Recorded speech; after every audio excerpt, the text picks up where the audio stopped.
Tu as une obligation en tant qu'homme, c'est de préparer ton drame. Alors quand je te parle de préparer ton drame, tu te demandes sûrement ce que ça sous-entend, tu te demandes sûrement qu'est-ce qu'il y a derrière tout ça, qu'est-ce que ça veut dire préparer son drame finalement. En fait, il faut prendre conscience d'une réalité. Notre vie, notre monde, notre existence est un combat perpétuel. Un combat pour les ressources, un combat pour l'évolution, un combat pour la survie. Ce que ça veut dire, c'est que comme tout combat, il y a des coups, il y a des épreuves, il y a des esquives, il y a des fuites. Toutes ces épreuves-là vont te constituer en tant qu'homme, vont bâtir ta vie.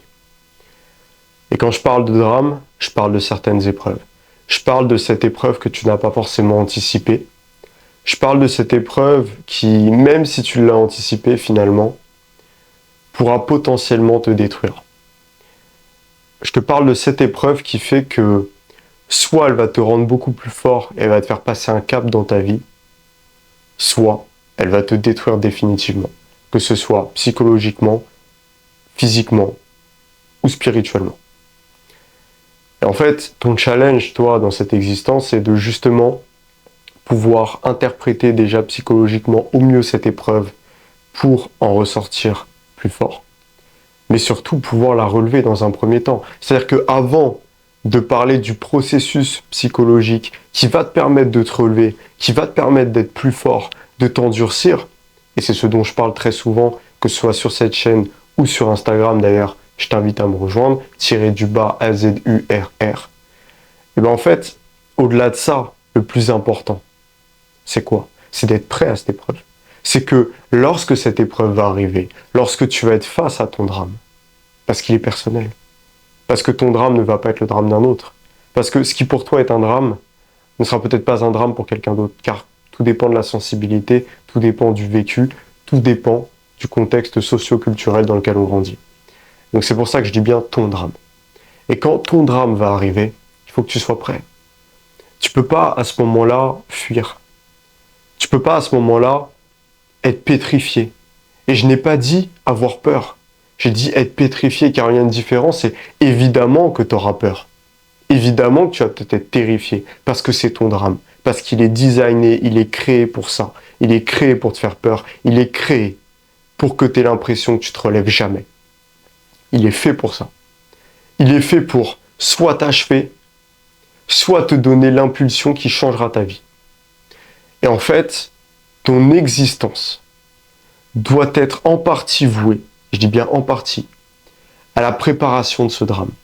Pourquoi? Parce que si jamais tu es prêt, tu pourras l'affronter dignement, tu pourras t'en sortir avec le plus d'enseignements possible, et surtout, tu t'y seras préparé.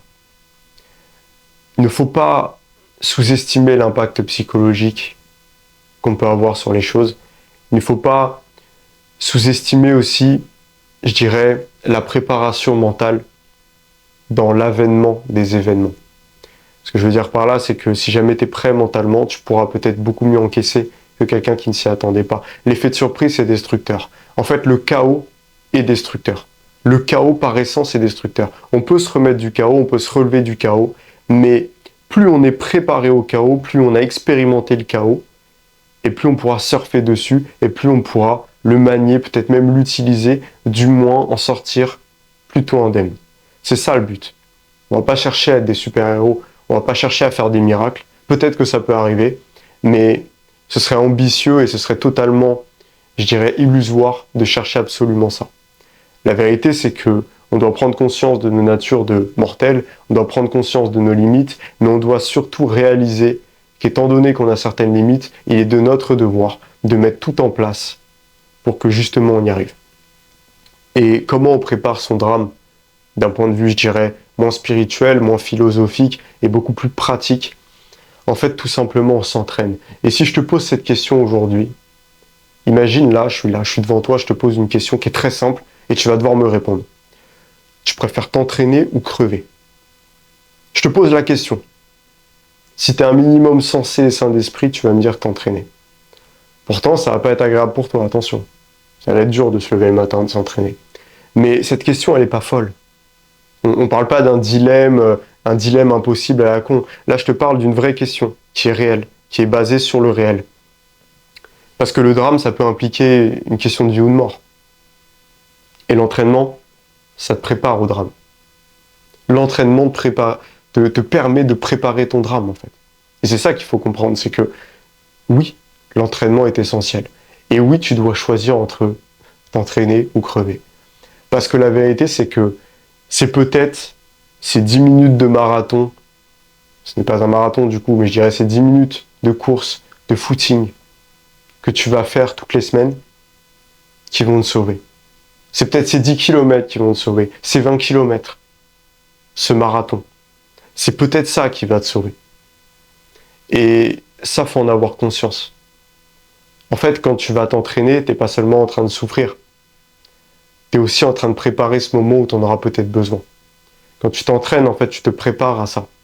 Aujourd'hui, on est tellement loin d'une réalité, on va dire, qui va être tribale, qui va être intrinsèque à ce qu'on était avant, à une époque préhistorique, ou même à une époque médiévale, en tout cas une époque de guerre, ou même dans certains pays, parce que c'est pas une question d'époque, c'est juste une question de contexte finalement. En fait, on est tellement loin de tout ça qu'on va se dire, bah, je vais préparer un marathon parce que je vais avoir un cœur en meilleure santé. Alors oui, bien sûr que si tu es fonctionnaire, que tout ce que tu vois, c'est ta petite Clio, que tu fais ton aller-retour tous les jours et qu'il se passe jamais rien, bien sûr que pour toi, c'est pour ça que tu le fais, parce que tu vois pas d'autres utilités. Mais peut-être qu'un jour, il va t'arriver quelque chose de terrible, que tu vas devoir courir pour ta vie et que ton cardio il va être mis à rude épreuve.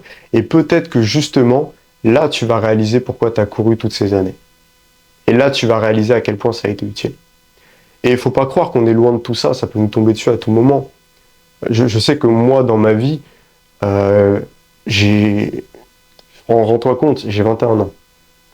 J'ai 21 ans, j'approche doucement de mes 22, et pourtant, j'ai eu des drames, et pas qu'un, et plusieurs fois. Et à plusieurs reprises, certaines capacités m'ont sauvé. Et au contraire, j'ai eu des expériences où le fait de manquer de certaines capacités m'ont mis encore plus dans la merde. J'ai eu de tout. Et donc c'est pour ça que je sais à quel point c'est important de préparer son drame, justement. Parce que le drame peut arriver. Alors, il y a des gens qui n'en auront jamais de toute leur vie. Il y a des gens, ils en auront peut-être des dizaines, voire des centaines. Et d'ailleurs, souvent, ceux qui en ont le plus, c'est ceux qui potentiellement iront le plus loin, s'ils ont l'esprit assez fort. Et ça, ce sera le thème d'autres vidéos. Mais ce que je veux dire, c'est que on n'est pas à l'abri de ça. On n'est pas à l'abri de ça et tu vas préparer ton drame quand tu vas aller au MMA, quand tu vas aller à la boxe. Parce que peut-être qu'un jour, il y a un mec qui va en vouloir à ta vie. Je te parle pas d'un mec qui veut juste ton portefeuille. Il a un couteau, il veut ton portefeuille, tu lui donnes. C'est tout. Parce que c'est comme ça. Parce que ta vie ne vaut pas ton portefeuille. Tout simplement. Ta vie ne vaut pas quelques billets. Ta vie ne vaut pas quelques rendez-vous à la mairie pour refaire certains papiers. Ta vie ne vaut pas ça. Donc à partir de là, tu donnes. Tout simplement. Par contre, dans le cadre d'une agression, où tu as en face de toi quelqu'un d'impulsif qui va absolument pas chercher à dialoguer, parce qu'effectivement, souvent, en fait, le dialogue n'est pas possible. Ça, faut le comprendre. Ce sera le thème d'autres vidéos, mais il faut le comprendre. Souvent, le dialogue n'est pas possible. Bien, à ce moment-là, ça sera intéressant d'avoir fait quelques années de boxe, d'avoir des bases, ne serait-ce que des bases. Mais les bases ne sont jamais suffisantes. Il faut toujours plus. Si on peut, il faut plus. Qui peut le plus, peut le moins. Ça sera intéressant parce que ça va peut-être te sauver la vie. Si demain, tu es avec ta copine, tu es avec ta mère, que vous vous faites agresser, bah, je suis désolé. Vaut mieux avoir des sports de combat de côté. Puis là, tu vas me dire, oui, mais non, le dialogue, ça marche. Le dialogue, ça marche pas. Dans certains cas, le dialogue, ça marche pas. Un mec qui veut violer ta meuf, t'auras beau lui dire ce que tu veux, il n'en aura rien à foutre. Un mec qui est avec son groupe de potes, qui veut t'humilier devant ta meuf, parce que ça arrive extrêmement souvent, t'auras beau dire ce que tu veux, il n'en aura rien à foutre, et même pire, tu vas encore plus passer pour une baltringue. En fait, plus tu vas essayer de trouver un compromis, et plus le prédateur qui est en face va voir ça comme une marque de faiblesse. C'est une réalité. Il va voir ça comme une marque de faiblesse. Là, tu vas me dire, oui, je fais quoi? T'allonges. T'allonges. Il y a un mec qui veut s'en prendre à ta meuf, t'allonges. Je suis désolé, à un moment donné, on va me dire, oui, mais non, tu peux pas dire ça, t'es irresponsable. Si, justement, je suis très responsable. Parce qu'à choisir entre risquer d'aller en garde à vue, d'être au tribunal, d'être en prison, et risquer de se faire assommer et que ta copine, justement, se fasse violer devant toi, je suis désolé, le choix, il est vite fait. Moi, c'est pour ça que je suis aussi extrême. Parce que je sais que ces situations-là arrivent. Voilà, tout simplement. Et préparer ton drame, c'est ça, c'est te préparer à ça. Tu vas pas à la salle de muscu juste pour être athlétique. Moi, quand je m'entraîne à la salle, je m'en fous, en réalité. Alors, j'y pense. J'y pense, je me dis oui, je suis fier de mon corps, j'aime le fait d'avoir un corps athlétique, d'être bien dessiné, d'avoir un petit peu de masse et tout. Oui, ça me plaît, ça me fait plaisir. Ça me rassure aussi dans mon ego d'homme. Je le sais. Je sais aussi que ça peut peut-être dissuader. Je sais aussi que ça peut attirer. Je le sais, ça, que ça a un impact sur les autres. Et bien sûr que quand je m'entraîne, j'ai conscience de ça. Maintenant, peut-être que c'était ma motivation première au début. Maintenant, la réalité, c'est que les choses ont changé. Aujourd'hui, quand je vais à la salle, je pense pas à ça. Aujourd'hui, quand je vais à la salle, je me dis, ce muscle-là que je travaille, je l'entraîne. Je le rends plus efficace, plus performant. C'est pour ça que, par exemple, je m'entraîne beaucoup en explosivité aussi. J'aime beaucoup l'explosivité. Je vais pas t'en faire d'hypertrophie que ça. C'est-à-dire que je vais faire pas mal de force, pas mal d'explosifs, parce que j'aime me dire, je vais pouvoir avoir la force nécessaire pour soulever telle charge si jamais il y a besoin, pour pousser telle chose, etc. Et ça m'entraîne. J'aime me dire, je vais avoir l'explosivité nécessaire pour que mes muscles aient l'habitude de se contracter rapidement, pour éviter une blessure potentielle, pour que mes tendons surtout puissent suivre, pour qu'ils, pareil, ils évitent de se blesser, tout simplement. Et j'aime me dire que l'explosivité va me permettre aussi, dans le cadre d'un combat, d'être beaucoup plus rapide, beaucoup plus puissant, parce que c'est à ça que ça sert. Plutôt que de faire des pompes, j'en parlais avec Kylian Sensei, j'étais dans une conversation avec Kylian Sensei et il expliquait ça. Il disait que justement, lui, au lieu de faire des pompes très contrôlées en mode musculation, il les faisait très explosives. Parce que ça lui servait pour la boxe, ça lui servait pour ses tendons, etc. Et je fais exactement la même chose et je me rends compte que ça marche. Et la vérité, c'est que quand je tape dans un sac, je suis beaucoup plus rapide maintenant qu'avant, tout simplement. Et en fait, c'est pour ça que j'insiste là-dessus lourdement. Tu as absolument besoin d'apprendre à préparer ton drame. Et ça veut dire quoi? Ça veut dire aussi d'un point de vue intellectuel, te renseigner, tout simplement avoir une certaine culture, comprendre les environnements dans lesquels tu vas aller. Un truc tout bête, tu vas faire du tourisme, je sais pas moi, au Mexique. Je dis ça parce que ça concernait un couple d'amis que je connais très bien, voilà, que j'aime beaucoup. Ils voulaient aller au Mexique. Bon, moi, je leur ai dit, bon, c'est peut-être pas une bonne idée. Ils ont eu d'autres retours. Ils se sont renseignés. Ils se sont dit, bon, j'avoue, en ce moment, c'est un peu tendu. On va peut-être pas faire ça.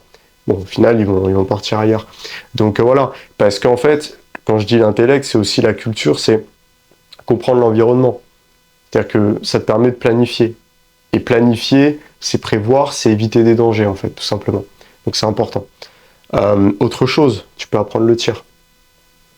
J'ai pas besoin de t'expliquer pendant 107 ans en quoi le tir peut être utile dans des situations dangereuses ou de crise.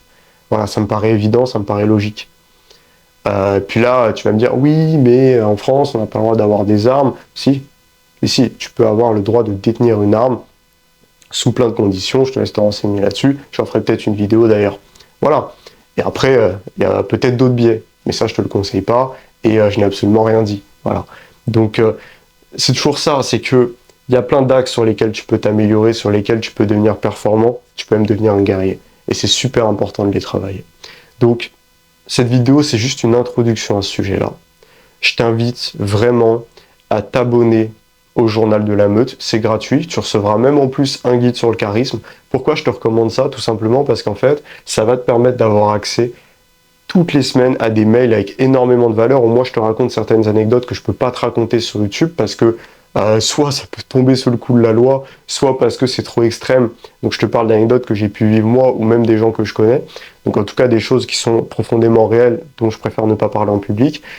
Aussi tout simplement des conseils que je vais te délivrer voilà, régulièrement. Des conseils par rapport au fait de préparer son drame, de gérer son côté sombre, d'être plus charismatique, de devenir un homme plus accompli tout simplement. Même des conseils de business. Donc voilà, ça rentre dans plein de cadres, dans plein de cases. Et justement, si ça t'intéresse, je t'invite vraiment à t'abonner. C'est gratuit, ça te coûte rien et tu auras un maximum de valeur. Donc le lien est dans la bio. Et ensuite, évidemment, rejoins-moi sur Instagram parce que c'est là que tout se passe, tout simplement. Tout se passe sur Instagram. C'est là où il y a le contenu le plus indécent. Donc je te propose de me rejoindre. Et puis, je te souhaite de passer une bonne journée, une bonne matinée ou bien une bonne soirée. Force à toi, mon loup, et on se rejoint au sommet.